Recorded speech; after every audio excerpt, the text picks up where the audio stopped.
Hello friends, आज हम electricity chapter के 20 मोस्ट इम्पॉर्टेंट क्वेश्चन करने वाले हैं। विद्युत चैप्टर का है। जिस प्रकार से पेपर में आ रहा है क्वेश्चन, उसी बेस पर ये बनाया गया है। तो चलिए शुरू करते हैं। बाकी जो बातें हैं लास्ट में करेंगे। तो पहले इस क्लास को शुरू करते हैं, जिसमें पहला क्वेश्चन दिया है, ओम का नियम किन राशियों से संबंधित है। ओम का नियम किस राशियों से? ओम का नियम होता क्या है? इसमें विभव बराबर प्रतिरोध गुणा धारा होता है। V बराबर होता है I इंटू आर, जिसमें I धारा और R प्रतिरोध है। ये राशियाँ किससे संबंधित है? इसमें उत्तर में क्या कौन कौन सा दिया है? तो विभव इसमें दिया है, विभव इसमें दिया है, ये दोनों गलत हो जाएगा। तो I धारा दिया है और प्रतिरोध, इसमें धारा भी दिया है और प्रतिरोध भी। इसमें समय नहीं दिया है, तो हमारा ए ऑप्शन सही हो जाएगा। तो हमारा पहले का ए ऑप्शन सही हो जाएगा। चलिए दूसरा क्वेश्चन देखते हैं। दूसरा क्वेश्चन में दिया है कि विद्युत धारा का एसआई मात्रक क्या है। विद्युत धारा का एसआई मात्रक, धारा को हम निकालते कैसे हैं? धारा का एक और मात्रक निकाल सकते हैं, धारा आई बराबर क्यू अपान टी भी होता है। तो इसे आवेश बटा में सेकेंड भी लिख सकते हैं। आवेश को किससे लिखते हैं? आवेश को कूलाम से लिखते हैं। आवेश कूलाम पर सेकेंड भी लिख सकते हैं। समय को सेकेंड से लिखते हैं, तो इसका सेकेंड भी हो सकता है, कूलाम पर सेकेंड भी हो सकता है। लेकिन इसका एसआई मात्रक पूछ रहा है, तो इसका एसआई मात्रक एम्पियर हो जाएगा विद्युत धारा का। आगे का क्वेश्चन है, विद्युत धारा का सूत्र क्या है। विद्युत धारा अभी हमने बताया आपको, आई अपान टी, आई बराबर क्यू अपान टी होता है विद्युत धारा का सूत्र। ये नहीं होगा और ये भी नहीं होगा, ये भी नहीं। तो हमारा बी वाला इसका सही आंसर हो जाएगा, आई बराबर क्यू अपान टी, जिसमें क्यू आवेश है। याद रखना है कि कौन कौन सी राशियां हैं। क्यू आवेश है और टी समय है। टी इसमें समय है, इसको आपको नोट करना है। इसके बाद क्वेश्चन नंबर 4 है, प्रतिरोध का एसआई मात्रक क्या होता है। प्रतिरोध का एसआई मात्रक, प्रतिरोध हम निकालते कैसे हैं? इसका एक सूत्र होता है, आर बराबर रो यल अपान ए। इससे प्रतिरोध निकाल सकते हैं यदि कोई चालक की लंबाई दिया है और उसकी मोटाई यानी अनुप्रस्थ काट का क्षेत्रफल। कोई मान लो वायर है, इसका जो क्रॉस सेक्शन एरिया होता है यहाँ पर, इसका क्षेत्रफल हम नीचे लिखते हैं। तो जो प्रतिरोध अगर पूछता है किस पर निर्भर करता है, तो वो इन्हीं राशियों पर निर्भर भी करता है।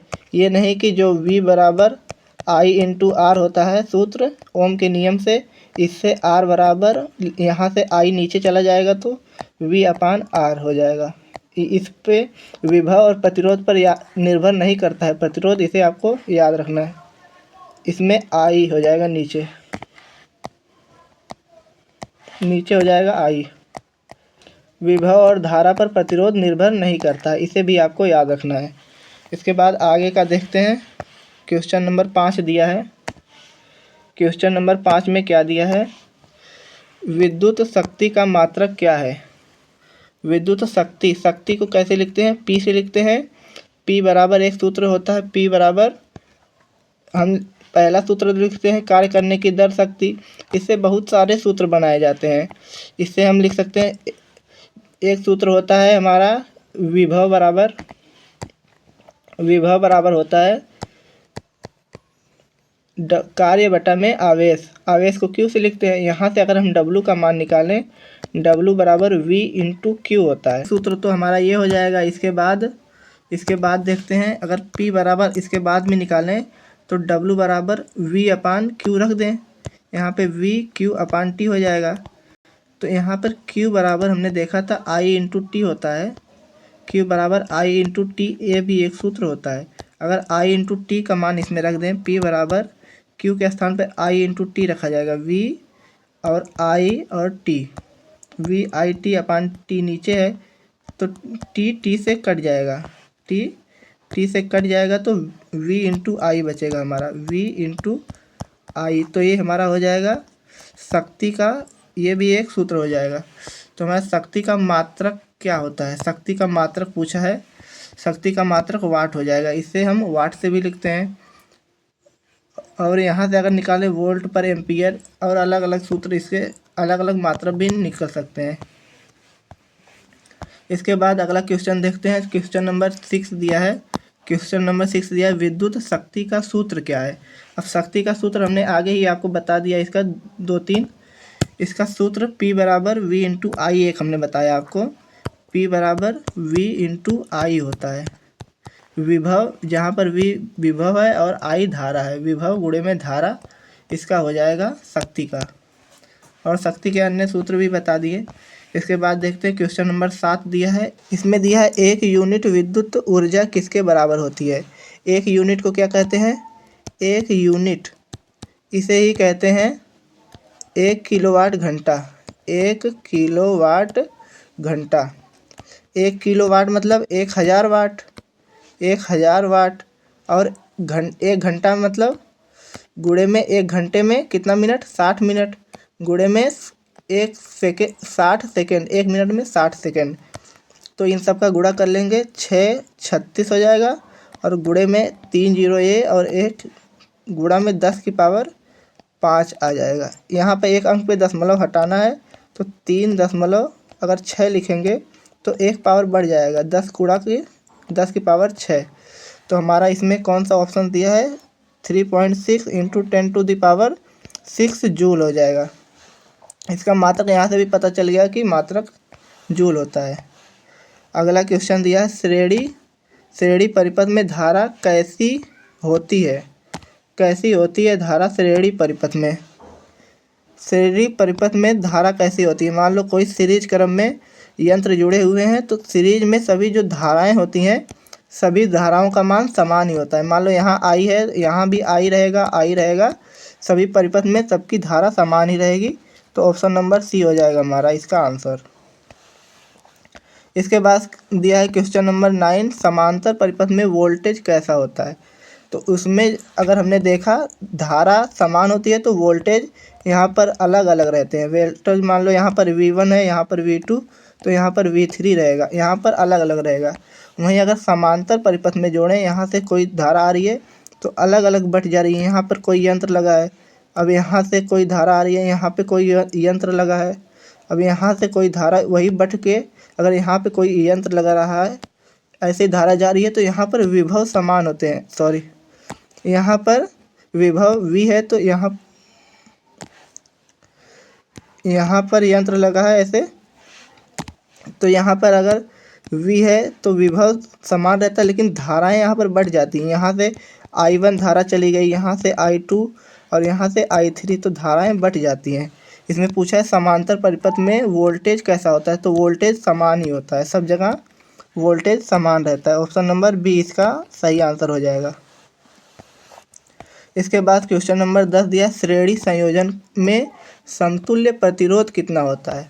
इसमें प्रतिरोध का पूछ रहा है। प्रतिरोध मान लो अगर तुल्य प्रतिरोध R है, तो इसमें सभी प्रतिरोध जो परिपथ में जुड़े रहते हैं, यहाँ से कोई प्रतिरोध यहाँ से जुड़ा है R1, उसके बाद यहाँ पर कोई R2 जुड़ा है, आगे फिर चल के यहाँ से R3 जुड़ रहा है, R1 R2 और R3। यहाँ पर ऐसे अगर जुड़े हैं तो इनका तो प्रतिरोध सब जुट जाते हैं, तो R1 plus R2 plus R3 हो जाता है। वहीं अगर समांतर क्रम में पूछे, समांतर क्रम में अभी आगे बताते हैं उसका, तो इसमें क्या होगा, R1 प्लस R2 हो जाएगा। इसके बाद क्वेश्चन नंबर 11, इसमें वही दिया है, समांतर संयोजन में समतुल्य प्रतिरोध का सही सूत्र कौन सा है। तो इसके लिए सही सूत्र कौन सा हो जाएगा। समतुल्य प्रतिरोध के लिए मान लो तुल्य प्रतिरोध R है, तो इसमें 1/R लिखते हैं, जिसमें सभी प्रतिरोधों को 1/R1 1/R2 ऐसे करके जोड़ते हैं, तो इसका तुल्य प्रतिरोध इतना होता है। ऐसा ऑप्शन में कहाँ दिया है, तो ऑप्शन नंबर सी में दिया है। ये बटे का चिन्ह लगा है यहाँ पे, बटे का ऐसे, तो ये तुल्य प्रतिरोध हमारा हो जाएगा 1/R बराबर 1/R1 प्लस 1/R2। तो ये हमारा सही आंसर हो जाएगा। क्वेश्चन नंबर 12 दिया है, फ्यूज तार किससे बना होता है। फ्यूज तार कैसा होना चाहिए। मान लो परिपथ कोई बना है, फ्यूज क्यों लगाए जाते हैं। फ्यूज लगाया जाता है कि यहाँ से अगर कोई हमारा उपकरण है, इसमें अगर अचानक धारा अधिक मात्रा में प्रवाहित हो जाए तो हमारा उपकरण सुरक्षित रहे, इसलिए यहाँ पर कहीं इसके बीच में फ्यूज लगा होता है। अगर धारा इसमें अधिक प्रवाहित हो जाए तो फ्यूज तार अधिक अधिक इसका प्रतिरोध होता है और गलनांक कम होता है कि ये परिपथ से आगे अगर अधिक धारा आ रही है यहाँ से तो ये टूट जाएगा खुद, लेकिन परिपथ को बचा लेगा। इसीलिए फ्यूज को लगाया जाता है। इसलिए इसका क्या होना चाहिए, इसका तो गलनांक कैसा होना चाहिए, गलनांक कम होना चाहिए और प्रतिरोध अधिक होना चाहिए, प्रतिरोध अधिक होना चाहिए, ये आपको याद रखना है। तो इसका आंसर हो जाएगा ऑप्शन नंबर डी, टिन और सीसा। टिन सीसा को लेड लिखते हैं यानी पीबी, और टिन को किसे लिखते हैं, एसएन, इसका सूत्र हो जाएगा। तो इसे आपको याद रखना है। इसके बाद देखते हैं क्वेश्चन नंबर 13। क्वेश्चन नंबर 13 में क्या दिया है, एमीटर को परिपथ में कैसे जोड़ा जाता है। एमीटर मापन किसका करता है, ये विद्युत धारा का मापन करता है। धारा का मापन करता है। तो धारा जो रहती है, जो सीरीज में जुड़े रहते हैं यंत्र, इसमें धारा समान रहती है, तो अमीटर को भी जोड़ते हैं तो इसको श्रेणी क्रम में ही जोड़ा जाता है, श्रेणी क्रम में ही जोड़ा जाता है। तो इसमें आपको याद रखना, अमीटर, एक अच्छे अमीटर में धारा अधिक होनी चाहिए और इसका प्रतिरोध शून्य होना चाहिए, प्रतिरोध लगभग शून्य होना चाहिए, यानी नगण्य होना चाहिए। तो एमीटर कैसे पूछा है, ये तो श्रेणी क्रम में हो जाएगा, सीरीज में जुड़ेगा। वोल्ट मीटर को परिपथ में कैसे जोड़ा जाता है, तो वोल्ट मीटर किसका मापन करता है, ये विभव का मापन करता है। तो विभव के लिए हमने देखा था, विभव समांतर क्रम में जुड़ता है तो इसमें समान रहता है विभव। अगर यहाँ से यंत्र जुड़े हैं तो ये यंत्र समांतर क्रम में जुड़े रहते हैं, यहाँ पर विभव समान रहता है। तो इसे कैसे जोड़ेंगे, इससे भी समांतर क्रम में ही जोड़ेंगे, यह परिपथ से समांतर क्रम में जुड़ा होता है। इसके बाद क्वेश्चन दिया है 15, विद्युत ऊर्जा की व्यावसायिक इकाई क्या है। तो आगे हमने बताया था किलोवाट घंटा को, तो ये ऊर्जा की इसे यूनिट भी लिखते हैं, यूनिट में मापते हैं, इसे ही कहते हैं। इसका मान कितना आया था, 3.6 गुणा 10 की पावर कितना आया था, 6 जूल इसका मात्रक होता है, और इसका मान इतना होता है, एक यूनिट या 1 किलोवाट घंटा का। तो ये हमारा हो जाएगा ऑप्शन इसका सी। इसके बाद क्वेश्चन नंबर 16 दिया है, प्रतिरोध किन किन कारकों पर निर्भर करता है। हमने आपको पहले ही क्वेश्चन में बताया था कि प्रतिरोध किस पर निर्भर करता है, आर इस फार्मूले पर डिपेंड रहता है, L/A पर। इसमें जो जो चीज़ें हैं उन पर निर्भर करेगा। तो प्रतिरोध किन कारकों पर निर्भर करता है, लंबाई पर निर्भर करता है, क्षेत्रफल पर निर्भर कर रहा है, पदार्थ पर, पदार्थ कैसा है इस पर भी ये हमारा दिया है, जो रो इसका प्रतिरोधकता दिया रहता है, ये पदार्थ पर निर्भर करता है। तो हमारा प्रतिरोध जो आर है ये भी पदार्थ पर निर्भर करता है। ये तापमान पर निर्भर करता है, तो ये भी तापमान पर निर्भर करता है। तो इसका डी ऑप्शन हो जाएगा, इन सभी पर निर्भर कर रहा है। क्वेश्चन नंबर 17 दिया है, चालक का ताप बढ़ाने पर प्रतिरोध का क्या होता है। तो इसमें बताया ताप बढ़ाने पर प्रतिरोध, इसमें अगर इसका डायरेक्ट इससे संबंधित होता है तो ये प्रतिरोधकता का अगर ताप बढ़ाने पर परिवर्तित होता है तो ये भी परिवर्तित होगा, तो ये भी बढ़ेगा, इसके समानुपाती है। तो हमारा ऑप्शन नंबर बी हो जाएगा।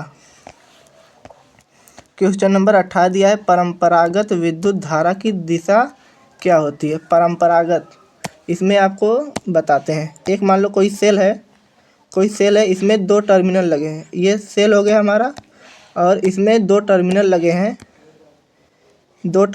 हैं, यहाँ से एक टर्मिनल है, ये वाला पॉजिटिव मान लो और ये वाला नेगेटिव।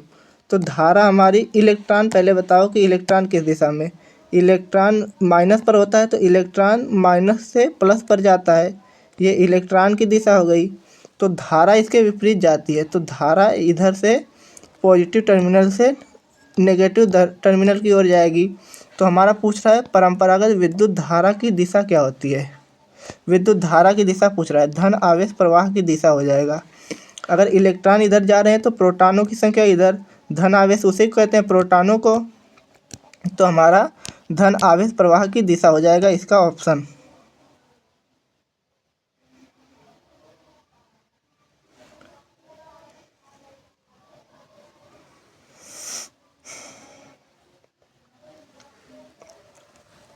चलिए नेक्स्ट क्वेश्चन देखते हैं। क्वेश्चन नंबर 19, विद्युत धारा को मापने का यंत्र कौन सा है? विद्युत धारा को मापने का यंत्र कौन सा है? धारा को मापने के लिए तो बताया आपको एमीटर विद्युत धारा को मापने के लिए होता है, और वोल्ट मीटर क्या होता है? विभव को मापने के लिए होता है, विभव को। गैल्वेनोमीटर क्या करता है? धारा की उपस्थिति का पता लगाता है, धारा की उपस्थिति। परिपथ में धारा बह रही है कि नहीं बह रही है, ये इसका पता लगाएगा, मापेगा नहीं। मापने का एमीटर करता है और ये पता लगाने का गैल्वेनोमीटर करता है। ये वाट मीटर नहीं है, ये तो शक्ति का मापन के लिए वाट मीटर हो सकते हैं। उसके बाद देखते हैं क्वेश्चन नंबर 20, और ये लास्ट क्वेश्चन है। इसमें देखते हैं घरेलू उपकरण किस संयोजन में जुड़े होते हैं? घरेलू उपकरण किस संयोजन में?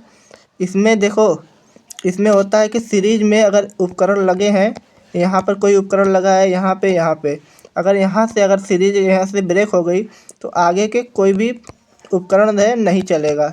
यहाँ पर मान लो वॉशिंग मशीन, बल्ब लगा है और यहाँ से एलईडी कोई भी लगा है तो आगे के सब प्रभावित हो जाएंगे। इसलिए जो घरों में परिपथ लगे होते हैं वो समांतर क्रम में, यहाँ से अगर तार जा रहा है तो इससे निकल कर लगे होते हैं, इस प्रकार लगे होते हैं।